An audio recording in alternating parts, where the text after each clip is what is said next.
dia a todos e todas, sejam muito bem-vindos e bem-vindas a mais um ICL Mercado e Investimentos.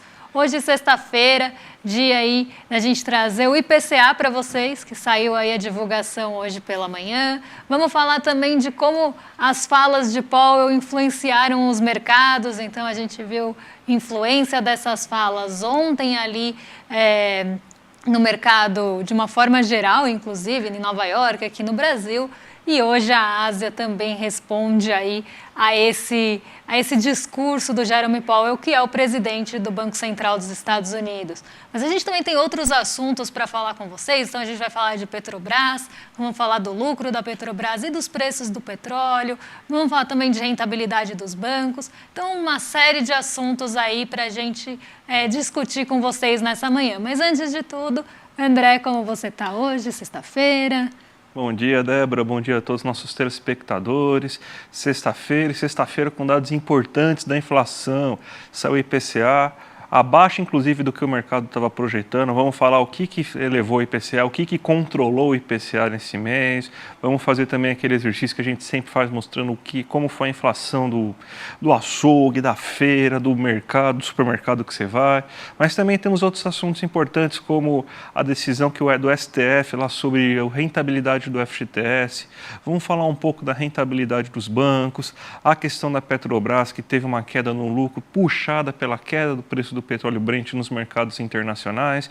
Mas antes de tudo, a gente já começa aqui com a notícia do nosso site que vai mostrar como que os mercados estão essa manhã. Então, a parte mais completinha aqui para vocês já ficarem bem informados logo cedo aqui está no nosso site, só acessar lá icleconomia.com.br. Mas para explicar tudo aí que aconteceu nesse mundão e a fala do Powell, que todo dia a gente está falando, dia da marmota de novo, fala do Powell influencia o mercado. A gente já está falando isso desde quando? Quarta-feira, Débora? É isso mesmo, né? Exatamente. Parece que a gente está revivendo o momento, está tendo um déjà vu, como as pessoas brincam, mas não é bem assim, porque ontem ele realmente falou. A gente teve a abertura de um evento em Nova York em que o Powell participou, e aí ele até acreditavam que a gente ia ter uma sinalização vinda dele aí em relação à política monetária dos Estados Unidos, mas não aconteceu. Ontem a gente teve um novo pronunciamento do Jerome Powell e dessa vez a gente viu mais um direcionamento, mas foi um balde de água fria nos mercados. É até importante a gente falar isso, porque acabou derrubando, essa fala do Jerome Powell, acabou derrubando os mercados ontem. Então o Ibovespa, que passou a manhã todo positivo, ele estava indo bem, passou para o terreno negativo no comecinho da tarde, quando Nova York começou a deteriorar, conseguiu um fôlego para voltar para o terreno positivo, então ainda lutou para ficar positivo, mas encerrou o dia em queda de 0,12%. Em Nova York, esse movimento também foi visto.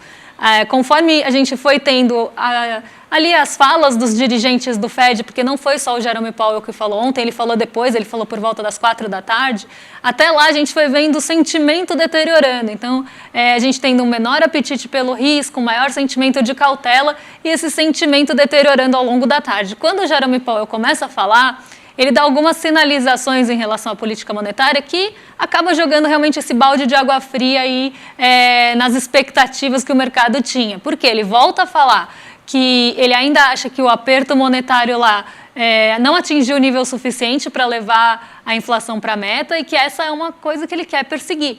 Essa inflação na meta, essa diminuição, que esse é o maior combate que ele tem ali no Banco Central dos Estados Unidos. E aí o que o mercado passou até a perceber? Que se for necessário, pode ser que haja ainda alguma alta na taxa de juros dos Estados Unidos. Ele deu esse direcionamento, inclusive falou que se for necessário vai ser feito, e outros dirigentes também falaram nessa linha. Então, ali depois das 4 horas, a gente vê um sentimento negativo tomando conta do mercado mesmo.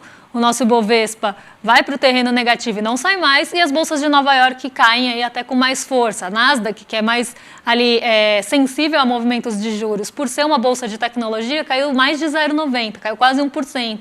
Então, a gente vê esse apetite pelo risco sendo diminuído, esse sentimento de cautela aumentando, justamente por essa sinalização. E depois disso, as treasuries voltaram a subir, então aqui, movimento que a gente vinha não vendo mais, voltamos a ver, A gente viu as treasuries commodities avançando bastante em um período, depois elas arrefecendo. Então a gente acabou vendo esse movimento voltar ontem e a probabilidade ali, né, que as taxas de juros possam aumentar até março de 2024 chegou a 20%, né, nas expectativas do mercado, algo que também não era visto. Então um dia bem negativo nos mercados de uma forma geral ontem, com essa deterioração do cenário internacional aí em relação a juros dos Estados Unidos.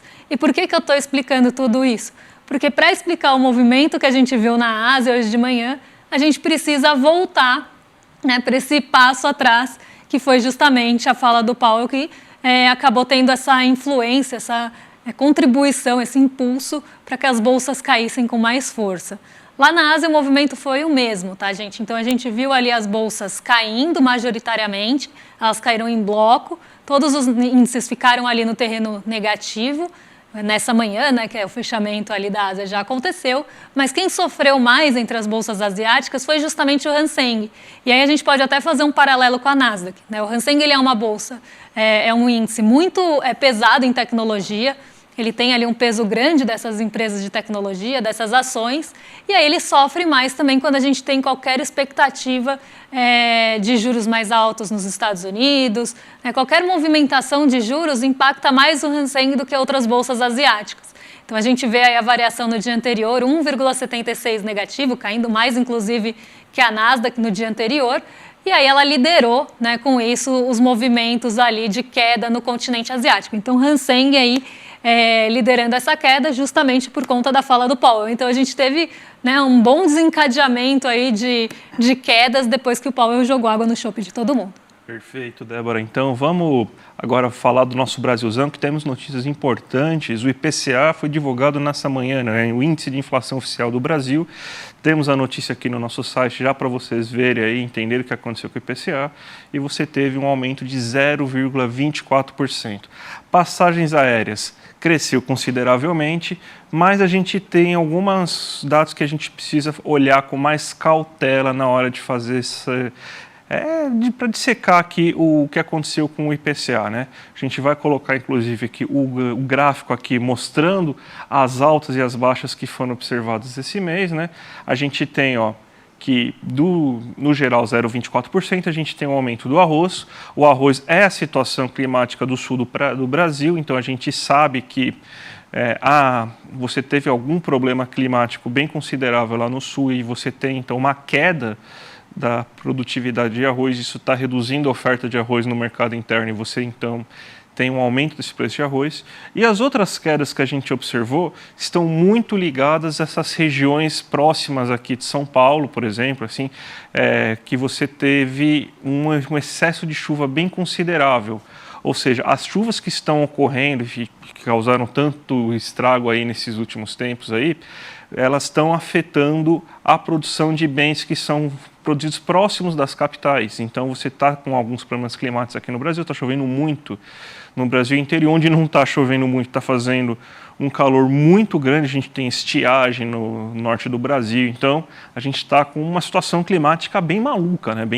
bem complicada aqui nesse mês, e isso está afetando o preço do que a gente chama dessa produção aí, que é feito geralmente nos cinturões verdes, né? Que são produções geralmente de pequenos agricultores que ficam em volta da cidade, porque são bens que não perseguem tantas distâncias. E entre esses bens a gente tem hortaliças, que são repolho, alface e tudo mais. Você tem uma alta de 3% dessas hortaliças. Você tem tomate, cebola, cenoura, que também segue essa mesma lógica. Olha, você teve um aumento de 11,23% da batata, o tomate subiu 0,97%, a cebola subiu 8,64%. Você tem, então, que a cenoura até caiu, né? A cenoura caiu para 3,87%.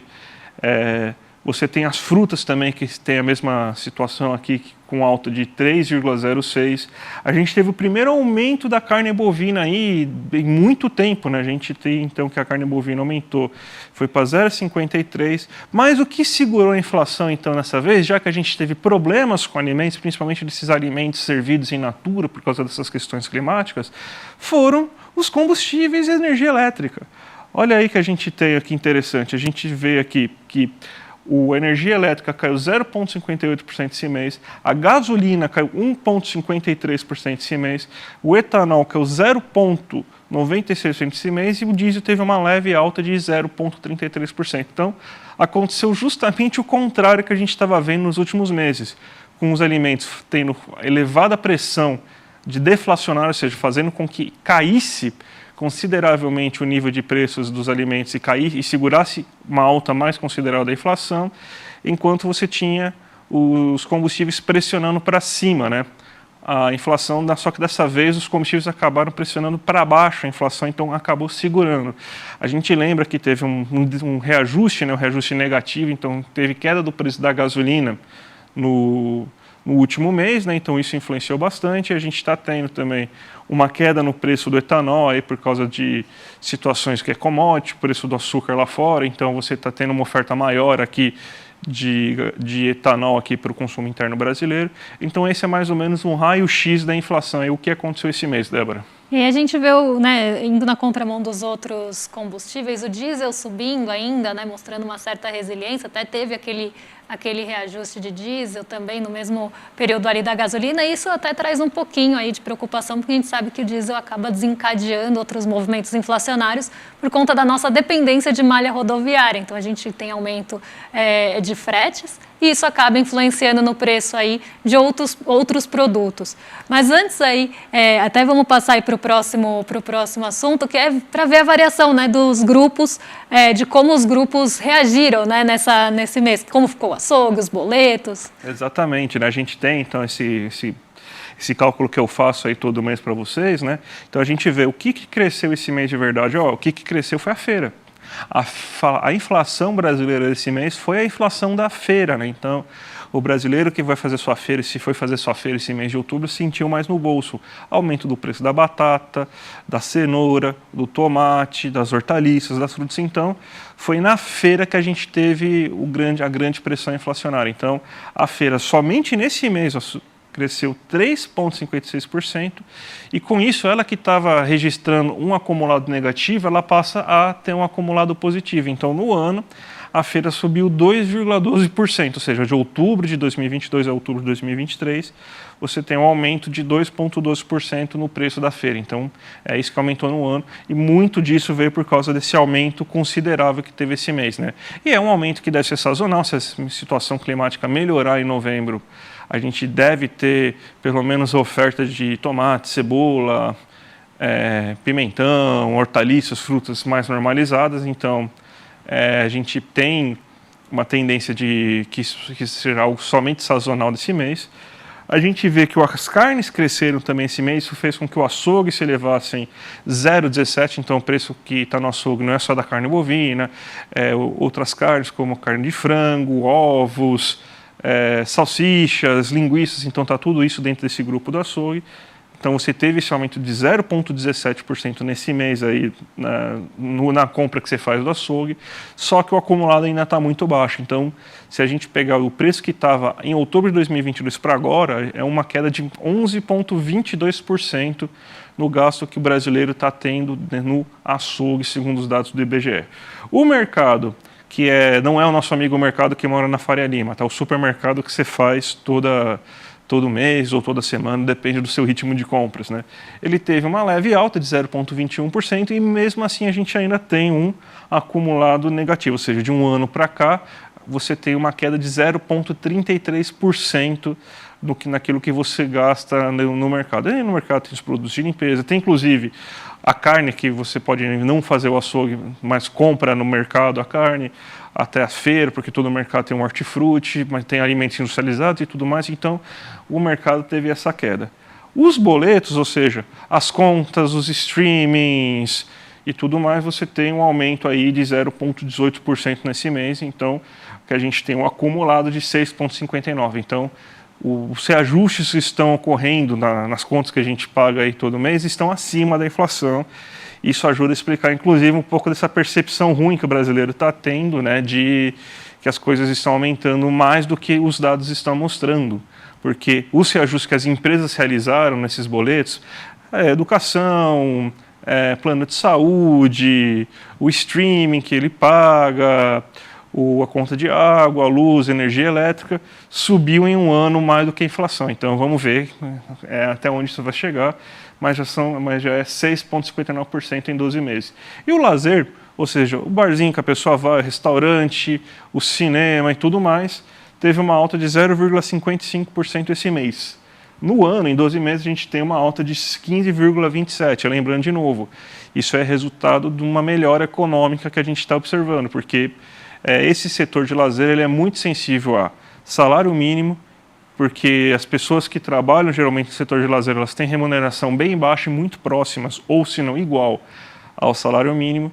Então, aumentou o custo com o salário, isso reflete também no custo que a atividade de lazer é fornecida. Então, não é que está mais caro para o brasileiro se divertir, mas também é uma coisa boa que mostra que as pessoas que vivem do setor de serviços, que é basicamente o lazer, estão conseguindo melhores remunerações. E isso aí é um bom sinal, pelo menos um sinal de renda maior para pessoas que estão trabalhando nessas atividades. E são atividades que não têm tanta concentração de empresarial, não são grandes grupos que oferecem todas essas grandes atividades de lazer, geralmente.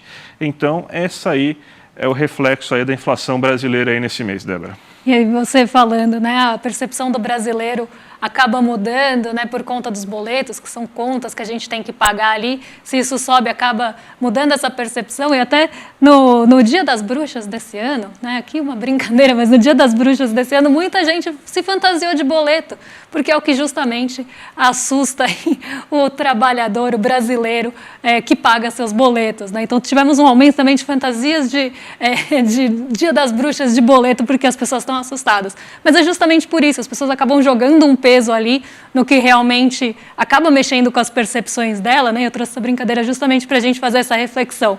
Mas vamos seguir para outro assunto sério aí, porque a gente teve o adiamento, né? Até José Roberto aqui da nossa audiência perguntou se a gente ia falar disso, a gente vai falar, porque a gente teve ontem o adiamento do STF em relação ali à correção do FGTS no momento que estava um placar ali de 3-0 para a correção ser pelo menos igual à da poupança, né, André? Exatamente, matéria no nosso site, inclusive para vocês terem mais informações sobre o tema, né? O que está acontecendo é que o STF está julgando alguns casos, né, se não me engano são 397 casos que estão aí sendo julgados no momento e obviamente isso vai refletir para todos os outros casos em cadeia, né? Em cadeia, na verdade, em cascata, né? Falei cadeia, no STF, isso daí pode dar problema aí se a gente interpretar errado. Mas isso daí, se for procedente, o julgamento ele vai afetar a forma de remuneração do FGTS de forma geral, né? Que o que acontece? O FGTS, ele é uma poupança forçada, feita para você conseguir investimentos de longo prazo, por causa da falta de poupança que existe no Brasil historicamente. Então, o FGTS é meio que a forma que o Brasil arranjou para ter um fundo de moeda emprestável, né? Só que uma hora o brasileiro paga, né? Recebe o FGTS quando ele ou é aposentado, ou ele é demitido e tudo mais. Só que a remuneração, o reajuste que o FGTS sofre, ele é menor do que acontece na poupança. Ele é a TF, né? TR, né?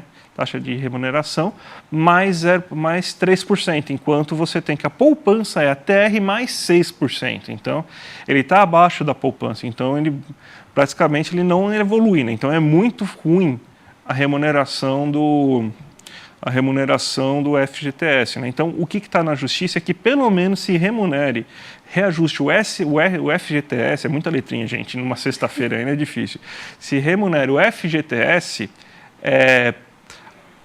pela taxa no mínimo da poupança, então que pelo menos seja poupança. O grande problema disso, né, é que fez-se uma regra fiscal e até o Barroso já falou em fazer uma situação aí, uma mudança gradual, já que você tem regras que precisam ser estabelecidas, então o impacto disso para o governo, que vai ter que pagar também a remuneração do FGTS lá, seja ao longo do tempo, então não impacte nem em 2023, nem em 2024, comece a impactar de fato em 2025, mas é isso que está. Então, é um direito que os trabalhadores têm, o FGTS, a remuneração acho que é até justa, que seja pelo menos no nível da poupança, só que isso vai gerar problemas fiscais para o governo. O Haddad não quer esse problema fiscal, porque é mais um ponto que pode estrangular a regra fiscal, e fizeram uma regra fiscal, agora a gente tem que cumprir, né? A gente não concorda com isso, mas são as cartas que estão na mesa. Então esse é o problema que está se dando com o FGTS. E é uma discussão não tão nova, é uma discussão até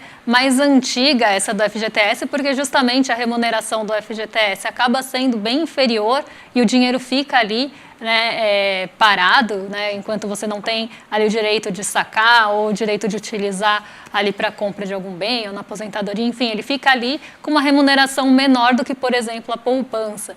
E essa já é uma discussão antiga aí dessa mudança de remuneração, não é de hoje, né, algo que é proposto há bastante tempo, e até, né, o André falou do Haddad, né, nessa sua luta pelo déficit zero, inclusive hoje ele falou que é algo programático, que ele vai perseguir mesmo que não seja lei. Então ele está ali focado nisso, né? Ele está ali, então esse é mais um ponto que pode aí trazer algum olhar mais aprofundado para essa questão do déficit e aí dos nossos gastos, né? Então a gente vê que isso está sendo perseguido por ele com bastante persistência, né, André? Sim, sim, né? Faz parte, né? Ele se enfiou nesse buraco, agora ele vai ter que sair. Isso aí pode ser uma péssima notícia aí para ele. Débora, agora vamos falar de uma notícia que quebrou meu coração agora dessa manhã. Uma notícia que realmente eu estou muito sentido, porque teve uma piora na rentabilidade do crédito nos bancos nesse primeiro trimestre, então eu sinto muito aí pelo setor bancário, para todos os bancos que tiveram essa perda, né, do rentabilidade, e com isso eles conseguiram lucrar apenas 134,4 bilhões nesses últimos 12 meses encerrados. Então, sinto muito ao setor bancário aí, eu estou muito sentido aí porque caiu essa rentabilidade, né? Mas agora falando sério, né? Vamos explicar o que aconteceu aí em relação à rentabilidade dos bancos. A gente tem um aumento bem considerável do custo. Por quê? Porque a gente estava lutando o ano inteiro, né? O Lula cansou de falar, inclusive no primeiro semestre, que a gente tinha uma taxa Selic muito elevada. A taxa Selic só começou a mudar de fato, né? A Selic, que é a que lastreia todas as demais taxas aí da economia brasileira, no segundo semestre. Então estava muito caro você realizar o empréstimo, Débora. Estava muito caro. Então você teve que menos pessoas conseguiram buscar crédito no sistema financeiro. Isso reduziu a rentabilidade e reduziu também o que os bancos conseguiam ganhar com eles. Mas mesmo assim eles conseguiam lucrar bastante, né?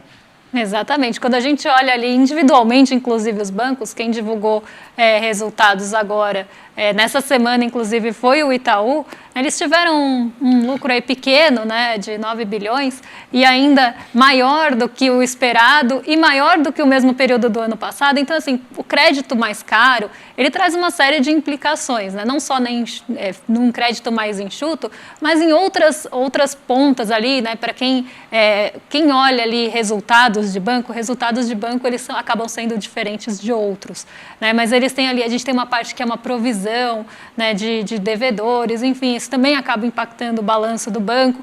Então, tudo isso, né, quando a gente olha ali para um resultado de banco, que acaba sendo uma tratativa bem diferente, né, acaba mexendo com essa rentabilidade de crédito, carteiras de crédito, tamanho de carteira, enfim, e acaba impactando nessa rentabilidade. Mas os lucros ainda continuam muito bem, obrigada, aqui no Brasil.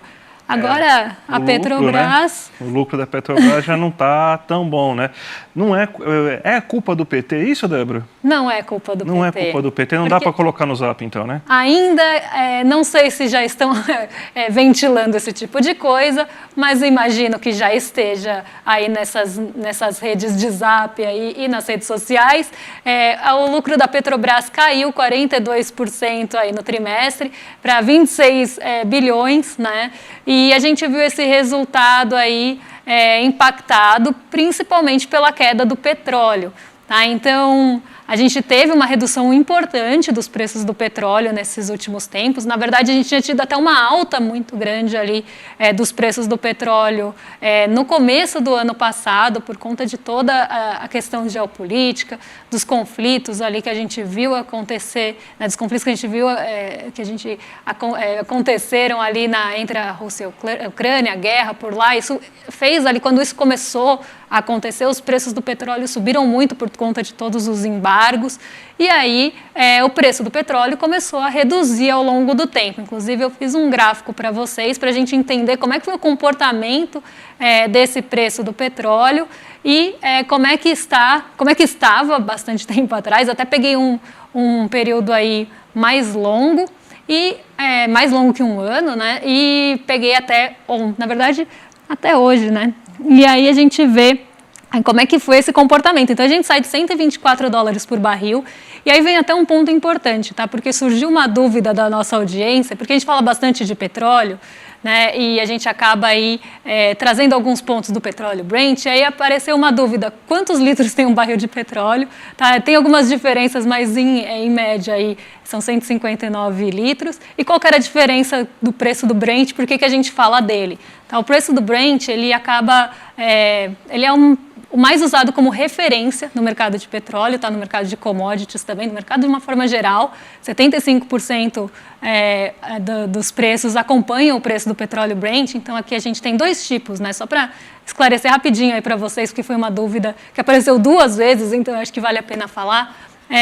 O preço do petróleo Brent, ele acaba, então, sendo uma referência para 75% do mercado. E a gente tem o outro preço, a gente tem o outro petróleo, que é o WTI, que é feito no Texas.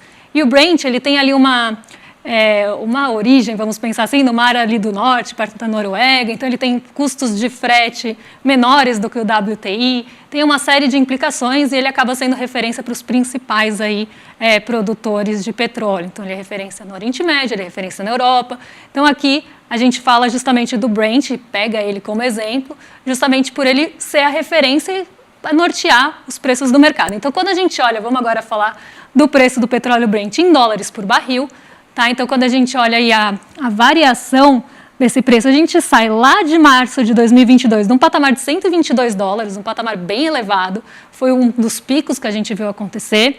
A gente tem uma queda ali para pouquinho mais de 120, um pouco de tempo depois. A gente chega a 105, mas ainda mantendo o petróleo Brent ali nesse patamar de $100 por barril, que acabou persistindo por um bom tempo. A gente tem essa queda ali para perto de $90, que também teve ali uma persistência, e depois ele cai para baixo dos $90, que é o patamar que ele ficou por boa parte do tempo. Esse ano, quando a gente começa a ter de novo incertezas em relação ao preço do petróleo por conta dos conflitos no Oriente Médio, ele volta a subir, principalmente naqueles momentos iniciais que não se sabia quem que ia entrar no conflito, se envolver Irã, se não ia. Então a gente tem esse pico de novo para cima dos $90, até a gente chega ali a 94, mas o petróleo Brent arrefeceu ali para $80. E aí, então a gente vê que o preço do petróleo Brent, ele é bem volátil e ele acaba tendo influências ali, né, de outros fatores geopolíticos, por exemplo, fatores de oferta e demanda, que a gente tem a OPEP ali como uma grande controladora. Então, inclusive, quando eles querem aumentar o preço do petróleo Brent, eles dão um jeito de diminuir a oferta ou diminuir a previsão da oferta. Então, a gente tem todos esses pontos que afetam o preço do petróleo Brent. E ele variou 34% no período. Tá? Então, foi uma queda bastante grande. E aí a gente entende, né, por que o mercado, primeiro, não queria que o PPI mudasse, porque como é um preço bastante volátil, os choques, né, de oferta que aumentam o preço do petróleo Brent eram repassados ali para o preço, e isso aumentava ali a rentabilidade da Petrobras, né, inclusive no mercado. E outro ponto, né, que a gente tem que falar aqui, que eu acho que fora dessa coisa do petróleo Brent, que é a parte da distribuição de dividendos. A distribuição de dividendos nesse trimestre deve ser menor do que a gente estava acostumado a ver ali. Inclusive, a gente viu momentos que o payout da Petrobras, né, ficou acima do que ela lucrou. Então, foi um payout grande, né, até para conseguir caixa. A gente estava no momento, no ano passado, no momento eleitoral. E a gente também tinha isso para agradar o mercado. Mas a média ali é de 60%. Dos dividendos sendo distribuídos. Esse trimestre deve ser menor, o que é uma boa notícia. Depois da Petrobras ter distribuído dividendos acima do que ela lucrou, né, isso acaba reduzindo capacidade de investimento. Então, aqui a gente tem uma volta da Petrobras ali, apesar da distribuição ser menor. Isso deve desagradar o mercado, né, a Petrobras voltando também a olhar para si, né, para um investimento, não distribuir todos os dividendos para os acionistas e voltar a investir também na sua capacidade produtiva. Rapidinho agora, Débora, 1 minuto e meio aí para o giro de mercado. Vamos lá. Vamos lá, porque o Ibovespa continua positivo hoje, né? Vamos ver como é que ele continua ao longo do dia, porque ele tem tido uma abertura positiva nos últimos dias, mas deteriorado conforme a Bolsa de Nova York caminha. Hoje a gente tem de novo dirigentes do Fed falando, então eles vão falando ali em sequência, depois que sai a decisão de política monetária.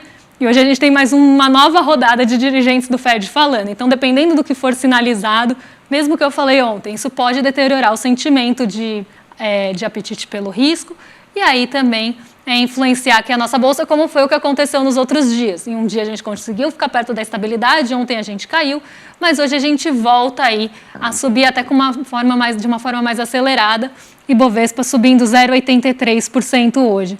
S&P 500 positivo, tá? Então depois da queda de ontem, os mercados em Nova York estão ali mostrando algum sinal de recuperação. O S&P 500, um ponto importante para falar, ele tem um peso bem grande do setor de energia, então as grandes petrolíferas nos Estados Unidos são negociadas majoritariamente no S&P 500, e o petróleo Brent hoje, que a gente estava falando dele até agora, sobe 1,53%, também se recuperando de recentes quedas. A gente viu uma sequência de quedas grandes aí no petróleo Brent, então agora ele vem se recuperando. O dólar opera em leve alta, depois também de uma sequência de quedas. Aqui respondendo mais aí a expectativas de treasuries, tá? Então isso ainda não está afetando a nossa bolsa, mas já começa a afetar o dólar, mas isso não acontece no DXY, tá? Até porque a gente foi em direções contrárias do DXY nas últimas sessões. Hoje a gente vê o dólar enfraquecendo frente a seus pares, mas ainda no momento que a abertura lá dos mercados nova-iorquinos acabou de acontecer. Então, como a gente está vendo os dois muito próximos da estabilidade, isso pode mudar. Aí aqui a gente tem Nikkei 225 e Xangai Composto, trazendo aquele cenário que eu falei, de Ásia majoritariamente negativa hoje. Então aqui um dia que o petróleo Brent pode puxar as nossas ações ligadas à commodity para cima, ao mesmo tempo que as notícias em relação ao resultado da Petrobras podem dar uma limitada nisso. Mas por enquanto o nosso Ibovespa é positivo. Sextou então, Débora? Sextamos. Então vamos lá na sua casa, porque a partir das 5 horas, né, a gente tem aqui o Rolê ICL com o William De Luca, que continua fazendo o bullying comigo dentro de seu programa. Isso vai ter volta, William, fique tranquilo, mas faça esse favor aí, acompanhe ele aí, vejam ele me zoando lá, vale a pena, é um programa muito bom. A partir das 6 horas da tarde a gente tem o ICL Notícias segunda edição, com a nossa dupla preferida de Chicos, Chico Sá e Chico Pinheiro, além da apresentação da Gabi Varela. Às 7h30 da noite a gente tem o Sinapse com a Robertinha Garcia e o César Caleron, sempre com uma entrevista maravilhosa. Então, a partir das 5 horas da tarde, já acompanha o ICL e toda a nossa programação, Débora. E na segunda a gente está de volta, vocês já sabem, com termômetros e expectativas, mas antes a gente vai fazer um convite especial para vocês, porque no domingo a gente tem aí o debate ao vivo, né, em relação aí a Quanta Terra Precisa o Homem, que é um filme, né, um documentário aí feito aqui pelo ICL. Então a gente vai ter aí esse debate, inclusive, no domingo às 8 horas da noite, mostrando aí as verdades do MST, né, por quem que vai aí contra o MST, por que as elites, tentam esconder o MST. A gente tem até aí um vídeo para vocês, eu acho. Então, vamos ver antes de se despedir. Tem a participação do Stedley, né? Tem participação da Laura Sabino, né? Então, vale muito a pena a gente ver. Acho que o vídeo passa depois que a gente se encerrar aqui no programa, né? Então, mas segunda-feira, aí, antes de segunda-feira, já vejam aqui esse é dia 12 de novembro, coloca aqui, clica aqui no lembrete aí para você não perder, gente, tá certo? Então, Débora, vamos se despedir de todo mundo, então? Vamos nos despedir, o vídeo vem depois, então até segunda-feira. Um abraço, gente, tchau, tchau. Fala, turma, faltam só 2 dias para o nosso encontro de lançamento do primeiro documentário original ICL de Quanta Terra Precisa o Homem. O documentário que vai revelar a verdade que é escondida pelos donos do poder sobre o maior movimento social do mundo, o MST. Para você participar do encontro é só clicar no link aqui em cima ou aqui embaixo. E aí, rapidinho e gratuitamente, você vai poder se inscrever e assistir os trechos inéditos do filme que a gente vai passar e participar do debate junto com João Pedro Stedley e outros grandes nomes sobre essa questão do campo no Brasil. Se inscreve agora, ou o link aqui ou aqui, depende de onde você está assistindo. É rapidinho e você não pode perder essa. Um abraço e até lá.